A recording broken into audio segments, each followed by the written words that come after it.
Alright, so this is my 1968 Dodge Dart GT. I'm just going to do a quick walk around it just so you can get a general idea of how it looks, and I'll start talking about the specifications on the second time around. When I bought this car, it was about my second year in college. The car was practically bone stock.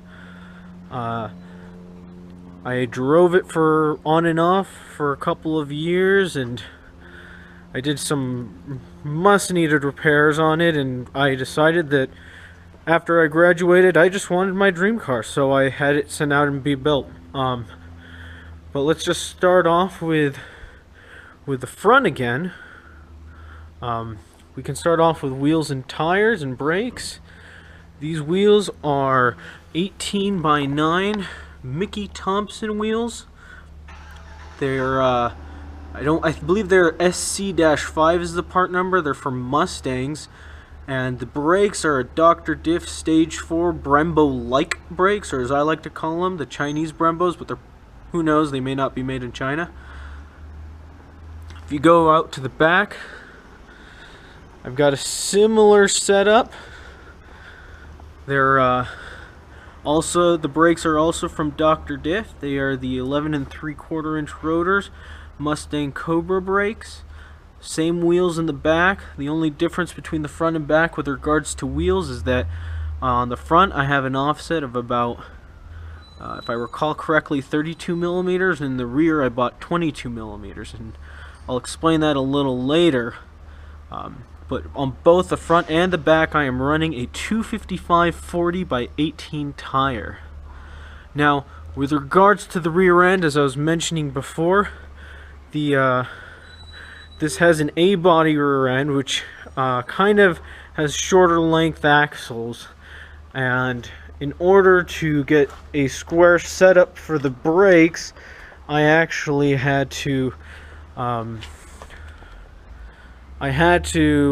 do some math and do some wheel manipulation to get it work. But as you can see here, that driver's door is still missing that trim. I actually have that piece of trim and do hope to put it back in the future. But with regards to suspension, we have an entire Hotchkis TVS, and actually Hotchkis is the one who's been building this car for the past year and a half or so. We've got firm feel 1.06 inch torsion bars in the front, and if we move to the interior, let's look at those goodies. Oh yeah, so the first thing you're probably noticing is that door bar right there. This was custom, whole cage was custom made by Hotchkis Performance. The mechanic there, Corey, is phenomenal.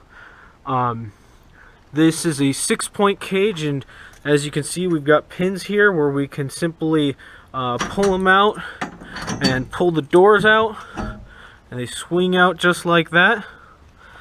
We've got some Corbeau LG1 extra large seats, because I was very extra large when this project first started, but I'm not as extra large anymore, yet they are still very comfortable. The shop manager there is about 5'10" and maybe 100 and something rather pounds, fairly skinny, and he says that these seats hold him just fine. If we make our way to the center console, you're going to notice that is a factory center console, but it doesn't necessarily look right.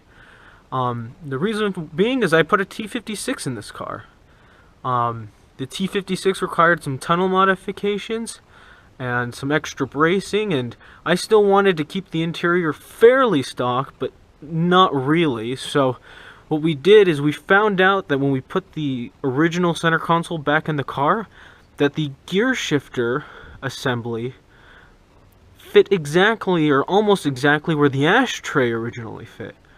Normally that large hump over there, that's where you will find where the 4-speed cars would shift. But since it was just almost a perfect match, we just moved the shifter location back. And right here, this is just a brushed aluminum piece that they custom laser cut and installed in there, which is pretty awesome. As you can see, as you saw before, the back seats are carpeted, or it's like this, you know, the material they use for sound deadening and subwoofers and all that. We put that back there. I figured since I'm putting a cage in it, I really don't need seats because nobody's going to be sitting back there anyways. And, you know, race car weight savings, all that jazz. So let's move on to the back. So the back, we've got TTI Exhaust. You can't really see the exhaust tips too well, but it's just their standard 2.5-inch exhaust. A lot of people ask me why I went with a 2.5-inch exhaust and not a 3-inch exhaust when I've got a freshly healthy small block in there, and my real answer for that is I needed things to clear and I didn't want anything to interfere, and that's the best way of preventing me doing so. So here's the trunk. We've got our battery relocated to the trunk. We've got some extra parts back here. Here's that trim piece for the door. And then right here is some extra like window trimming, and then we've got an offset shackle kit we might install later. We blacked out the trunk because we cleaned it out and we figured we might as well. As you can see back there, it might be kind of hard with the lighting, but you've got your plate, and that supports the back end of the cage.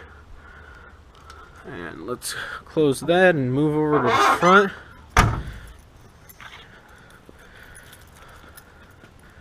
Now, for the front, we've got a Grant steering wheel with a little yellow doodad.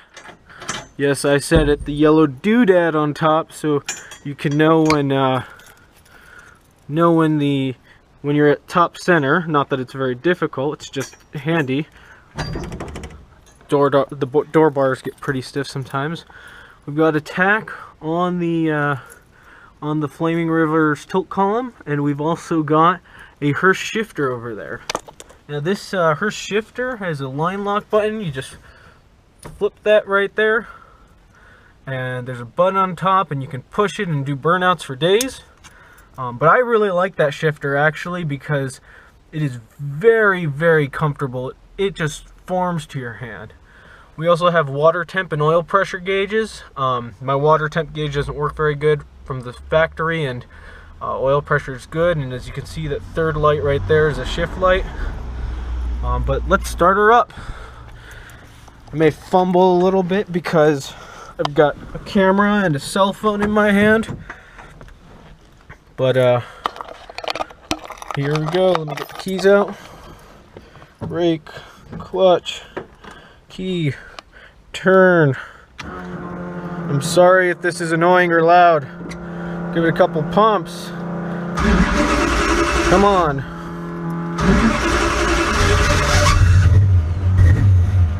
Yeah, buddy. My blinkers are on. Nope, there we go. And that's a neutral. Put the parking brake on so she doesn't run away. Let's go around. Oh.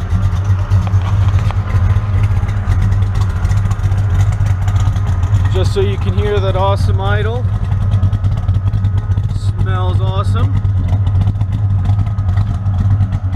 And we're gonna make our way to the front real quick. Let's show you the good stuff.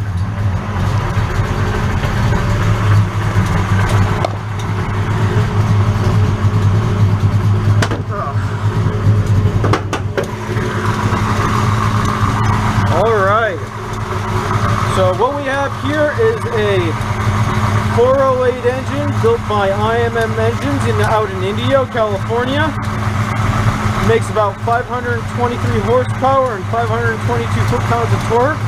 We got a Be Cool radiator and some TTI headers to go along with the TTI exhaust. Also take note of the KRC power steering pump that's feeding the new Borgeson box. So as you can see, a lot of customized work has gone into this engine, and I'm really quite happy with it. It drives awesome. It almost drives like a a brand new car with old car character, and it's exactly what I wanted. It's something that I can take out to a cruise night or go out for a race. It does everything. It's a jack of all trades and master of all.